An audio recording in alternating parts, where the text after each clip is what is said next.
大家好，我是念双。就在中共刚刚宣布四中全会会期之后，一件在外交惯例上极其罕见的事情发生了，习近平突然取消了原定访问韩国的行程。APEC 峰会在韩国庆州召开，他本来计划参加峰会前后多停留一天，对首尔进行正式的国事访问。为此，中方甚至提前包下了首尔的新罗酒店，这家酒店还因此单方面取消了8场当地民众的婚礼预定，搞得怨声载道。一切都准备就绪了，结果在出访前1个月，突然宣布取消在首尔的行程，酒店也退了。我们来看看取消访韩之前发生了什么。首先是东部战区，这个为所谓攻台任务一手打造的嫡系部队，司令林向阳、政委刘青松2名上将突然就从9月底烈士纪念日的公开活动中消失了。西部战区的司令王海江也同样缺席。按照惯例，这是绝对不可能的。在此之前，这些人每年都会出席，唯一的解释就是他们出事了。这些人是谁？林向阳、何卫东、苗华，这几个人都曾在31级团军共事，是外界标签化的福建系或者说习家军的核心成员。特别是林向阳，在苗华主管军队人事期间，不到1年半就连升中将、上将，被视为习近平在5大战区中唯一的绝对亲信。现在连他都被消失了。传闻是军委副主席张又侠动的手。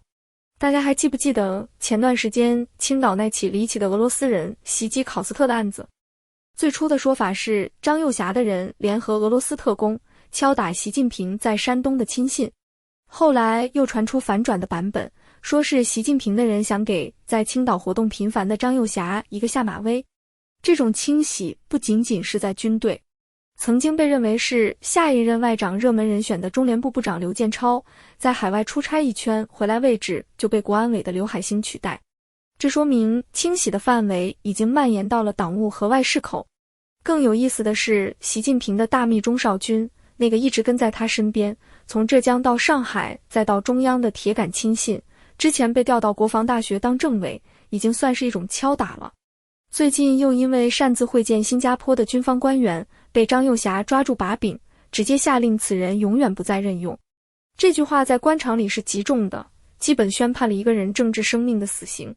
更值得玩味的是国务院总理李强在美国参加联合国大会期间的一个举动。他在纽约跟美国商界学界座谈时，居然重提了汪洋当年的那个中美夫妻论。他说，中美关系就像夫妻，会争吵，但最终彼此需要。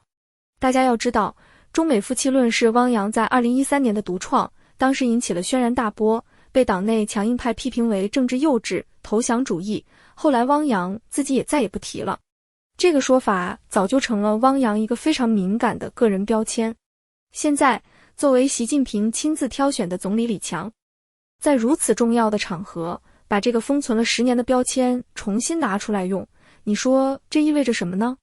如果说这背后没有获得更高层级的授权，李强是绝不敢自作主张的。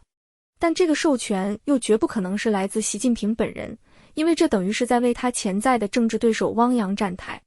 那么唯一的解释就是党内存在着一股强大的足以影响对外政策口径的力量，而这股力量正在试图重新释放一种与习近平东升西降、敢于斗争截然不同的信号。这等于是在公开告诉外界，北京的对美政策可能要换操盘手了。而在这样一个背景下，习近平突然取消一次重要的外访，还会是一个简单的外交考量吗？这更像是一场内部的政治风暴，已经大到他不敢轻易离开北京了。历史上，这种现象往往是权力斗争进入白热化的标志。当一个体系的顶层在进行如此激烈的权力博弈时，整个国家的治理逻辑就会变得极其扭曲和荒诞。最典型的就是最近引发全网怒火的 K 字签证。在本土1200多万大学毕业生找不到工作，青年失业率高到官方都不好意思发布数据的背景下，当局居然果断推出一个低门槛的 K 签证，要引进外国的本科毕业生来抢饭碗。根据官方自己都难以粉饰的数据，今年青年失业率已经逼近 19%。 这是个什么概念？就是5个年轻人里就有一个处于失业或半失业状态。社交媒体上哀鸿遍野，毕业即失业早就不是一句玩笑话，而是无数家庭正在经历的切肤之痛。而 K 签证的门槛有多低？理科本科学历就够，且无需雇主担保，个人就能直接申请。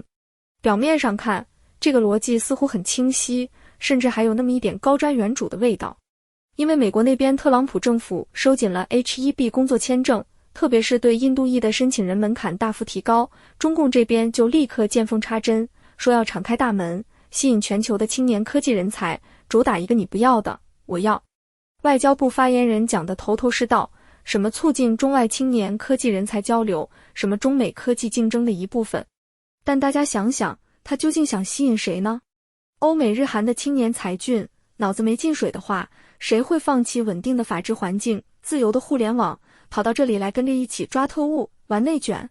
所以网友们一点就破，最后能来的大概率就是那些被美国挡在门外的印度裔，或者是一些非洲、拉美不发达国家的毕业生。中共还认为这是瓦解美国印太战略、拉拢全球南方的一步妙棋。这个政策完美地暴露了当局的认知失调。一方面，他沉浸在与美国争霸的宏大叙事里，觉得美国收紧 H-1B 签证就是自己收割全球人才的千载难逢的机遇。另一方面，他对国内民生凋敝、年轻人普遍绝望的现实视而不见。在这样一个问题不是缺人，而是缺岗位的严酷现实下，大张旗鼓的要引进外国人，这难道不是对国内年轻人最恶毒的嘲讽吗？这是一种宁与外邦，不与家奴的精神。他根本不关心底层民众的死活，他所有的政策考量都服务于地缘政治的博弈和最高领导人那虚无缥缈的大国雄心。所以我们看到这个政策一出来，整个舆论场瞬间就炸了。微博、B 站、知乎，无论左右，几乎是清一色的怒斥和嘲讽。连一向为体制雕盘的复旦大学教授沈毅都忍不住在微博上开炮，批评当局看不起自家的人才，不做好国内服务，整天幻想着国外经验。更有意思的是，据说大量网民冲到全国人大机关的网上信访网页去举报 K 签证，直接把人家的服务器给冲到系统维护了。人民日报还为此发文辩护，说什么敏锐抓住机遇的果断举措，结果被骂得狗血淋头。而且前两天云南文山州爆出一个案子，说当地住房公积金中心的主任李某是个大贪官，被双开了。罪行是什么呢？说他从2013年到2025年这12年间，总共违规收受礼品礼金76500块钱。你没听错，是贪了7万多的贪官。更可笑的是，另一条罪状是说他在2016年为了公务接待，因为便宜买了500斤散装白酒，而不是茅台五粮液。大家想想，在当下一个处级干部动辄贪腐上亿的中国，一个12年贪了7万多块钱，还用散装白酒招待客人的人，居然被当成大老虎抓出来示众。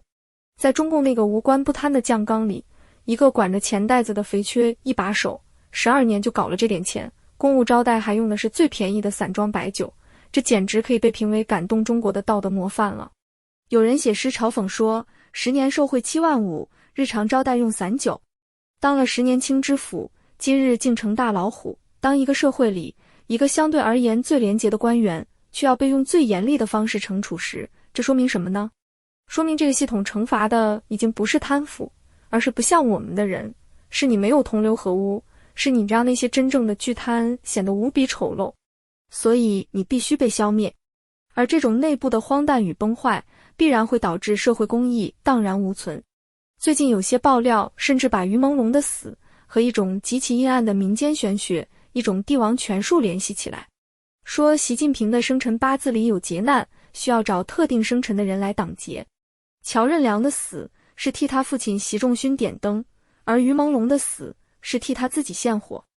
据说于朦胧死前穿的衣服颜色都是经过精心设计的，构成了一个所谓的困魂阵。这种说法听起来匪夷所思，充满了阴谋论的味道。但是你放在历史和政治文化背景下看，又觉得并非完全不可思议。古代的帝王越是权力达到顶峰，就越是迷信长生不老，迷信各种方术来巩固自己的命运。中共高层对气功、对各种大师的迷信早已不是新闻。